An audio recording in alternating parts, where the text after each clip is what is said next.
The story for me was very much about bringing together the Ghana dreaming story. The actual Tijbruki story is integral to a story that tells of the creation of the Adelaide Plains and the Fleurieu Peninsula and the dreaming that goes to Kangaroo Island. This is really a story of family, love, loss and travel. As a cultural story, the significance predates South Australia's colonisation. If you look at First Nations Australians, is the story that we potentially have 40, 50,000 years of dreaming, which is what this represents. The biggest challenge was to build something that was an interpretation of the Tijbruki dreaming story and also provide a gateway for people to enter the work visually. For me, it was the sitting down with a pair of tweezers working at a 1 to 10 scale and, sticking 2,000 little parts together meticulously is always a challenge, but then when you take it up to what we see behind us here, it's a whole nother scale of complexity.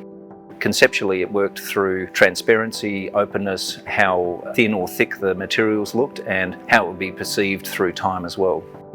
The interplay of light for this work is really important, and for both the pieces it is about the shadow and the way that light moves and changes through the day, and the work should feel very ephemeral and ghosty, so the idea was that you both see through it and it responds to the daylight and shadow.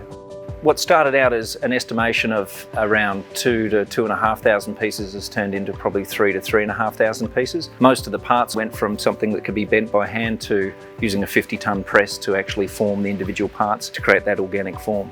There's between about 5,000 to 6,500 welds that had to be built into the work because each weld is a structural component.